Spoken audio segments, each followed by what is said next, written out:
ஏசாயா 54வது அதிகாரம் 11, 12, 13 ஆகிய 3 வசனங்களை நாம் வாசிக்க கேட்போம். சிறுமைப்பட்டவளே, பெருங்காற்றில் அடிபட்டவளே, தேற்றரவற்றவளே, இதோ நான் உன் கல்லுகளை பிரகாசிக்கும்படி வைத்து நீல ரத்தினங்களை உன் அஸ்திபாரமாக்கி உன் பலகணிகளை பளிங்கிக்கும் உன் வாசல்களை மாணிக்க கற்களுக்கும் உன் மதில்களை எல்லாம் உச்சிதமான கற்களுமாக்குவேன். உன் பிள்ளைகள் எல்லாரும் கர்த்தரால் போதிக்கப்பட்டிருப்பார்கள். உன் பிள்ளைகளுடைய சமாதானம் பெரிதாயிருக்கும். உன் பிள்ளைகள் எல்லாரும் கர்த்தரால் போதிக்கப்பட்டிருப்பார்கள். உன் பிள்ளைகளுடைய சமாதானம் பெரிதாயிருக்கும். ஆமென். ஒவ்வொரு தாயினுடைய உள்ளமும் எதற்காக ஏங்குகிறது என்றால், தன்னுடைய பிள்ளைகள் எல்லாம் ஆசீர்வதிக்கப்படணும், தன்னுடைய பிள்ளைகள் எல்லாம் கர்த்தருக்குள்ள வளர்ந்து பயபக்தியோடு வளரணும், அவங்களுடைய எதிர்காலம் ஆசீர்வாதமாக இருக்கணும், அவங்களுடைய வாழ்க்கை சமாதானமாக இருக்கணும், அவங்கள குறித்து கவலை வேதனை இருக்கக்கூடாது நமக்கு அப்படின்னு தான் எல்லோரும் விரும்புவாங்க. அருமையான வாக்கு தத்தம் யாருக்கு கொடுக்கப்பட்டிருக்கு பாருங்க, தாய்மார்களுக்கு தான். எப்படிப்பட்ட தாய்மார்களுக்கு? சிறுமைப்பட்டவளே, பெருங்காற்றில் அடிபட்டவளே, தேற்றரவற்றவளே, இதோ நான் உன் கல்லுகளை பிரகாசிக்கும்படி வைத்து நீல ரத்தினங்களை உன் அஸ்திபாரமாக்கி உன் பலகணிகளை பளிங்கும் உன் வாசல்களை மாணிக்க கற்களும் உன் மதில்களை எல்லாம் உச்சிதமான கற்களும் ஆக்குவேன். உன் பிள்ளைகள் எல்லாரும் கர்த்தரால் போதிக்கப்பட்டிருப்பார்கள். உன் பிள்ளைகளுடைய சமாதானம் பெரிதாயிருக்கும். அடுத்த வசனமும் கூட சேர்த்துதான், நீதியினால் ஸ்திரப்பட்டிருப்பாய், கொடுமைக்கு தூரமாவாய், பயம் இல்லாதிருப்பாய், திகிலுக்கு தூரமாவாய், அது உன்னை அணுகுவதில்லை. ஆமென். ஹல்லேலூயா. இது பிரச்சனைகள், பாடுகள், போராட்டங்களை நிமித்தமாக சிறுமைப்பட்டு காற்றிலே அடிபட்டு அலைப்பட்டது போல இருக்கிற அநேக தாய்மார்கள் உண்டு. இப்போ இப்படிப்பட்ட சத்துருவின் கிரியைகளினால, இந்த உலகத்தில் உள்ள பாரங்களினால, பாடுகளினால, பெருங்காற்றில் அடிபட்டு அலைப்பட்டது போல தான் அநேக சகோதரிகள் இன்று வாழ்ந்து கொண்டிருக்கின்றாங்க. அநேக சகோதரிகளுக்கு தன் கணவருடைய அரவணைப்போ அல்லது ஆறுதலோ அல்லது துணையோ இல்லாதபடிக்கு பிள்ளைகளை தனியாக வளர்க்குறாங்க. இப்போ இப்படிப்பட்ட தாய்மார்களுக்கு ஆண்டவர் சொல்லுகிற வாக்கு தத்தம் என்னன்னா, உன் பிள்ளைகள் எல்லாரும் கர்த்தரால் போதிக்கப்பட்டிருப்பார்கள். ஆமென். ஹல்லேலூயா. நல்லா அண்டர்லைன் போட்டுக்கங்க. உன் பிள்ளைகள்னு சொல்லலை, உன் பிள்ளைகள் எல்லாரும். ஆமென். உங்களுக்கு எத்தனை பிள்ளைகள் இருக்காங்களோ அத்தனை பிள்ளைகளும் கர்த்தரால் போதிக்கப்பட்டிருப்பார்கள். ஆமென். ஹல்லேலூயா. 1 இருக்கலாம், 2 இருக்கலாம், 3 இருக்கலாம், 4 இருக்கலாம், எத்தனை பிள்ளைகள் இருந்தாலும் அத்தனை பேரும் கர்த்தரால் போதிக்கப்பட்டிருப்பார்கள். அவர்களுடைய சமாதானம் நிறைந்த வாழ்க்கையை நீங்கள் பார்ப்பீங்க. ஆமென். பிள்ளைகளை குறித்து கலங்கி தவிக்காத படிக்கு அவங்களுடைய வாழ்க்கை சமாதானமாக இருக்கிறத பார்த்து நீங்கள் சந்தோஷப்படுவீங்க. அப்படிப்பட்ட ஒரு ஆசீர்வாதத்தை ஆண்டவர் கொடுக்க முடியும். ஆமென். ஹல்லேலூயா. கொடுக்க முடியும் இல்லையா? ஈசாக்கு ரெபேக்காளுடைய வாழ்க்கையில் பார்க்குறோம். அவங்களுக்கு 2 பிள்ளைகளை ஆண்டவர் கொடுத்தார், யாக்கோபு, ஏசாவை. ஆனால் யாக்கோபு மாத்திரம்தான் ஆண்டவர் ஆசீர்வதிக்க முடிந்தது.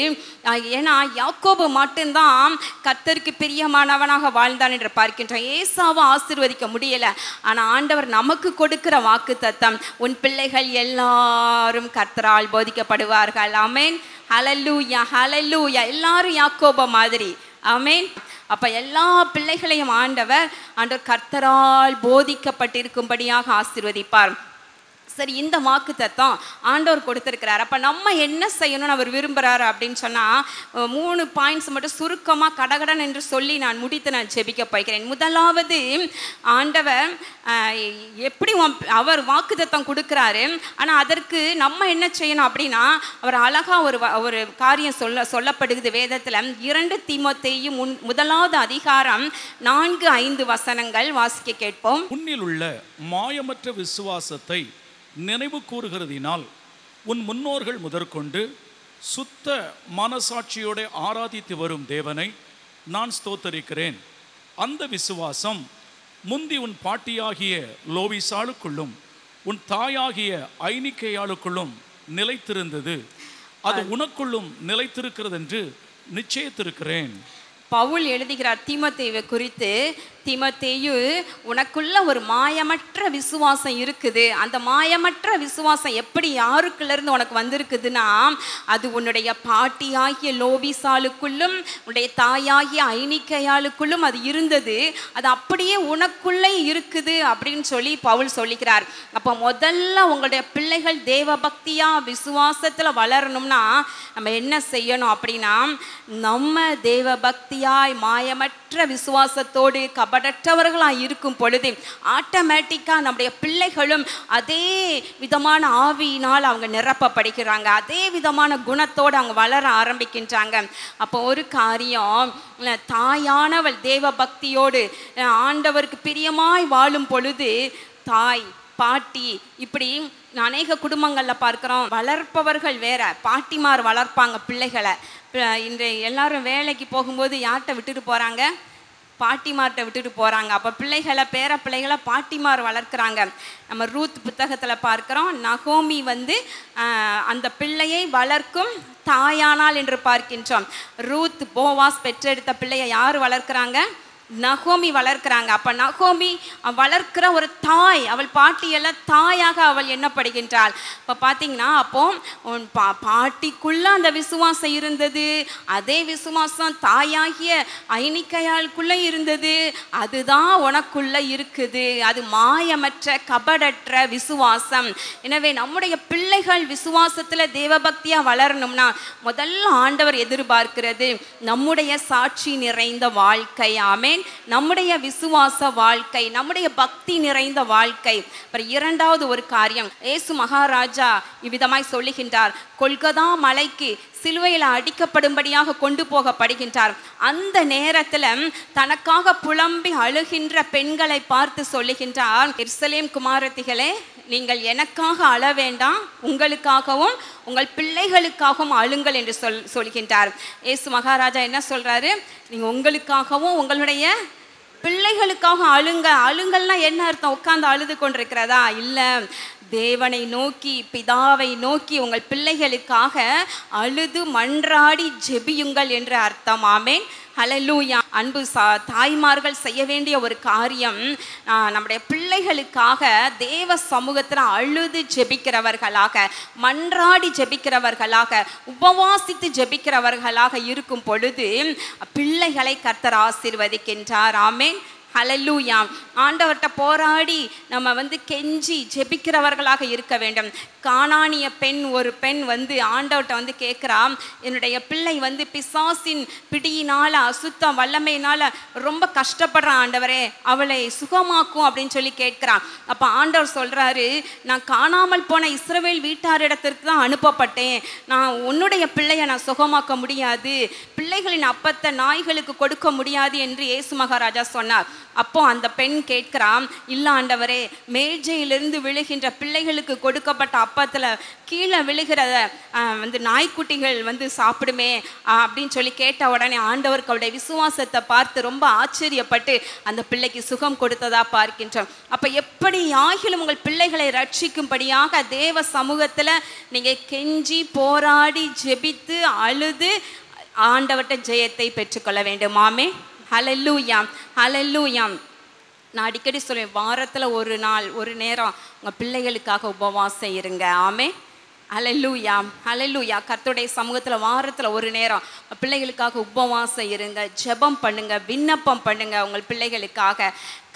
ஆண்டவரை நமக்கு சொல்லி சென்றிருக்கிறார். ஆமென். அடுத்து மூன்றாவது ஒரு காரியம், சங்கீதம் 147 12-13 வசனங்கள் வாசிக்க கேட்போம். எருசலேமே கர்த்தரை ஸ்தோத்தரி, சியோனே உன் தேவனை துதி, அப்பொழுது அவர் உன் வாசல்களின் தாழ்பாள்களை பலப்படுத்தி உன் பிள்ளைகளை ஆசீர்வதிக்கிறார். ஆமென். ஹல்லேலூயா. ஹல்லேலூயா.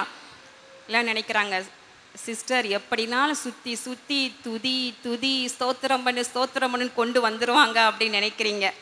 அதைத்தான் நமக்கு பைபிள் சொல்லிக்கிட்டே இருக்குது. ஆமென். ஹல்லேலூயா. எருசலேமே, சியோனே, தேவ ஜனமே, நீ தேவனை துதி. ஆமென். கர்த்தரை ஸ்தோத்திரம் பண்ணு. அப்பொழுது அவர் என்ன செய்வாராம்? உன்னுடைய வாசல்களின் தாழ்பால்கள், வாசல்களுக்கு தாழ்பால்கள் இருக்கு, ஆனா அந்த தாழ்பால்கள் பலம் இல்லாததா இருக்குது.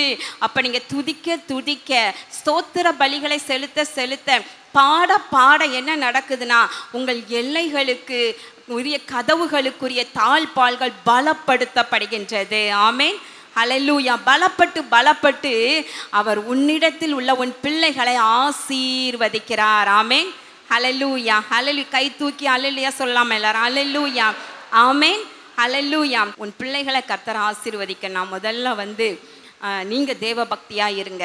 ரெண்டாவது பிள்ளைகளுக்காக ஜெபியுங்கள். மூன்றாவது பிள்ளைகளுக்காக துதியுங்கள். கிருபை பெருகும். அது பிள்ளைகளுடைய வாழ்க்கையில அழகாய் அவர்களை ஷைன் பண்ண வைக்கும். ஆமென்.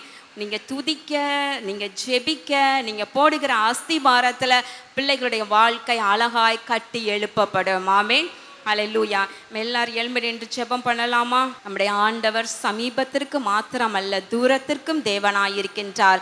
எனவே அவருடைய வல்லமை வியாபித்து இருக்கின்றது. பூமி முழுவதோட மகிமை நிரம்பி இருக்கின்றது. எனவே கர்த்தருடைய வல்லமை இப்பொழுது பலமாய் இறங்கி கொண்டிருக்கிறது நம் மத்தியிலே. எல்லாரும் சந்தோஷமா ஸ்தோத்திரம் பண்ணுவீங்களா? எருசலேமே நீ கர்த்தரை ஸ்தோத்தரி, சீயோனே உன் தேவனை துதி. நீ எருசலேம் தான், நீ சீயோன் தான், நீ தேவ ஜனந்தான், கர்த்தர் உனக்குள்ள வாசம் பண்ணுகிற சீயோன் தான். ஆனா நீ செய்ய வேண்டியது தேவனை துதி. ஆமென். துதிங்க பார்க்கலாம். எல்லாம் கர்த்தரை ஆண்டவர் நல்ல வாயை திறந்து துதிங்க. என்னுடைய சத்தத்தில் ஒரு நிமிடம் நீங்கள் நல்லா ஸ்தோத்திரம் பண்ணுங்க. ஆயிரமா ஸ்தோத்திர பலிகளை நீங்கள் உங்கள் குடும்பத்துக்காக, உங்கள் பிள்ளைகளுக்காக எத்தனை நாட்கள் ஏறெடுத்து இருக்கிறீங்க. கர்த்தர் உங்களை கனப்படுத்துவார், கர்த்தர் உங்களை ஆசீர்வதிப்பார். ஹல்லேலூயா. எங்கள் அன்பின் பரலோக பிதாவே, உடைய வல்லமை எங்கள் மத்தியில் கடந்து வந்திருப்பதற்காக உமக்கு ஸ்தோத்திரம் ஸ்தோத்திரம் ஸ்தோத்திரம் ஸ்தோத்திரம் கர்த்தாவே. இதோ இந்த நாளில் கர்த்தருடைய ஆவியானவர் பலமாக ஊற்றப்படுவாராக. தேவ ஜனத்தின் மேல ஒரு மின்சாரம் போன்ற வல்லமை இப்பொழுது இறங்கட்டும். ஒவ்வொருடைய இருதயத்தில் இருக்கிற எல்லா கலக்கங்களை எல்லாம் எடுத்து போட்டு, சோர்வுகளை எடுத்து போட்டு புதிய பலனால் நிரப்புங்க.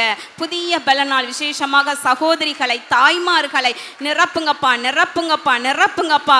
எப்பொழுதும் கண்ணீர், வேதனை, பாடுகள், சிறுமைப்பட்டவளே, தேற்றரவற்றவளே, பெருங்காற்றில் அடிபட்டவளே என்று சொல்லி இதோ நீ சொல்லி இருக்கிறீரே. உன் பலகணிகளை பளிங்கும், உன் வாசல்களை மாணிக்க கற்களும், உன் மதில்களை எல்லாம் உச்சிதமான கற்களும் ஆக்குவேன் என்று சொல்லி இருக்கிறீரே. இது உம்முடைய பிள்ளைகளுடைய ஆவிக்குரிய வாழ்க்கையில அப்படிப்பட்ட பிரகாசம் இறங்குவதாக, இறங்குவதாக, இறங்குவதாக. இதோ தகப்பனே, இதோ அப்பா, தாய்மார்கள் விசேஷமாக இந்த நாளிலே ஆண்டவரே என்னென்ன காரியத்திற்காக கதறி ஜெபிக்கிறார்களோ அத்தனை காரியத்திற்கும் நீர் பதில் கொடுப்பீராக, பலன் கொடுப்பீராக. பிள்ளைகளுக்காக, குடும்பத்தாருக்காக, பேர பிள்ளைகளுக்காக யாரெல்லாம் உம்மை நோக்கி வேண்டிக் கொள்கிறார்களோ ஆண்டவரே, எருசலேம் குமாரத்தியே நீ எனக்காக அழ வேண்டாம், உனக்காகவும் உன்னுடைய பிள்ளைகளுக்காகவும் அழுங்கள் என்று சொன்னது போல ஆண்டவரே, தேவ பிள்ளைகள் யாருக்காக எல்லாம் உம்முடைய சமூகத்தில் அழுது அழுது விண்ணப்பங்களை ஏறெடுத்தார்களோ அவருடைய விசுவாசத்தின் படியே அவருடைய விண்ணப்பங்களுக்கெல்லாம் இதோ பதில் கொடுக்கப்படுவதாக, இதோ பதில் கொடுக்கப்படுவதாக, இதோ பதில் கொடுக்கப்படுவதாக. இதோ சிறுமைப்பட்ட உம்முடைய ஜனத்தை நீர் ஆண்டவரே அப்பா ஆசீர்வதிப்பீராக. அவர்கள் வெட்கம் அடையாத படிக்கு ஆண்டவரே, பிள்ளைகளை குறித்து கலங்கி வந்திருக்கின்ற தாய்மார்களுடைய இருதயத்தில் ஆண்டவரே ஒரு நாளும் அவருடைய முகங்கள் வெட்கம் அடையாத படிக்கு அந்த பிள்ளைகளின் நிமித்தம் அவர்களுடைய தலை நிமிர்த்தப்படுவதாக, உயர்த்தப்படுவதாக. உன் பிள்ளைகள் எல்லாரும் கர்த்தரால் போதிக்கப்பட்டிருப்பார்கள். உன் பிள்ளைகளுடைய சமாதானம் பெரிதாக இருக்கும் என்று எழுதப்பட்டிருக்கிறது.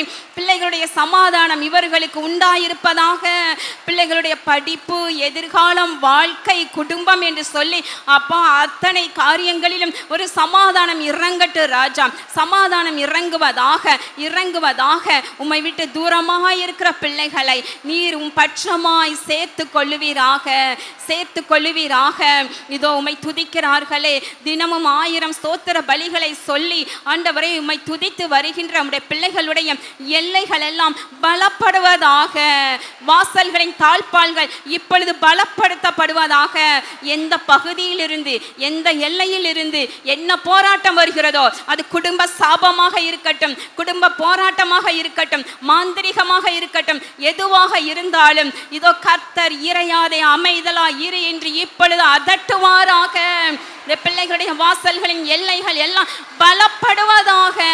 தாழ்பால்களை பலப்படுத்துகிற நேரம், கர்த்தர் உங்கள் எல்லைகளின் வாசல்களின் தாழ்பால்களை பலப்படுத்துகிற நேரம் பலப்படுவதாக, பலப்படுவதாக. ஊற்று தண்ணீர் திறந்து விட்டது போல எங்கு இருந்து உங்களுக்கு பிரச்சனைகள் வந்து கொண்டே இருக்கிறதோ அந்த பகுதிகளை எல்லாம் கர்த்தர் அதட்டுவாராக. கடவாதிருக்கும் எல்லையை இப்பொழுது கட்டளையிடுவாராக. இம்மட்டும் வா, மிஞ்சி வராதே என்று கர்த்தர் அதட்டுவாராக. ஆண்டவரே, இதோ இப்பொழுது நம்முடைய பிள்ளைகளுடைய எல்லைகள் எல்லாம் பலப்படுவதாக, பலப்படுவதாக, பலப்படுவதாக. குறிப்பிட்ட காலங்களுக்கு ஒரு முறை வந்த மாதிரியே போராட்டம் வந்து கொண்டே இருந்து குடும்பத்தின் சமாதானத்தை கெடுத்து கொண்டே இருந்தாலும் ஆண்டவர் இன்றைக்கு அதற்கு முற்றுப்புள்ளி வைப்பீராக, இன்றைக்கு அதற்கு முற்றுப்புள்ளி வைப்பீராக. பிள்ளைகளுடைய வாழ்க்கையில ஆண்டவர் எழும்ப விடாத படிக்கு வருகின்ற இப்படிப்பட்ட குடும்ப சாபங்களை எல்லாம் கர்த்தர் அடைத்து போடுவாராக, அடைத்து போடுவாராக. மூதாதையர்களுடைய சாபங்களும் மூதாதையர்களுடைய பாவங்களும் பிள்ளைகளுடைய குடும்பத்தில் ஆண்டவர் எழும்ப விடாத படிக்கு செய்கின்ற என்ன காரியமாக இருந்தாலும் இதோ இந்த நாள் தேவன் ராஜரீகம் பண்ணுகிற கர்த்தர் பராக்கிரமம் உள்ளவராக கடந்து வந்து அவைகள் அத்தனையும் அடைத்து பாதாளத்தில் தள்ளுவாராக. தேவ வல்லமை இப்பொழுது புறப்படட்டும், ஒவ்வொரு குடும்பத்தின் எல்லைகளிலும் கடந்து வரட்டும். தேவ ஆசீர்வாதம் இறங்கட்டும். அவர் உன் வாசல்களின் தாழ்பால்களை பலப்படுத்தி உன்னிடத்தில் உள்ள உன் பிள்ளைகளை ஆசீர்வதிக்கிறார் என்று எழுதியிருக்கிறதே, அப்படியே ஒவ்வொரு குடும்பத்திலும் உள்ள பிள்ளைகளை ஆசீர்வதிப்பீராக. தகப்பனை, இதோ தாய்மாரை ஆசீர்வதிங்க, வயது முதிர்ந்த தாய்மாரை ஆசீர்வதிப்பீராக. இதோ இளம் தாய்மார்கள் இப்பொழுதுதான் பிள்ளைகளை பெற்று வளர்க்க ஆரம்பித்திருக்கிறவர்களுக்கு தேவையான ஞானத்தையும் கிருபையும் கொடுத்து பிள்ளைகளை தேவபக்தியாய் வளர்த்து ஆளாக்க அவர்களுக்கு கிருபைகளை தருவீராக. இதோ இந்த நாள் ஆண்டவருடைய பிள்ளைகளுடைய ஆண்டவரை மன விருப்பங்களை எல்லாம் நிறைவேற்றுங்க. இயேசு கிறிஸ்துவின் நாமத்தினால இந்த ஜெபத்தை எல்லாம் ஏறெடுக்கின்றோம் நல்ல பிதாவே, ஆமென்.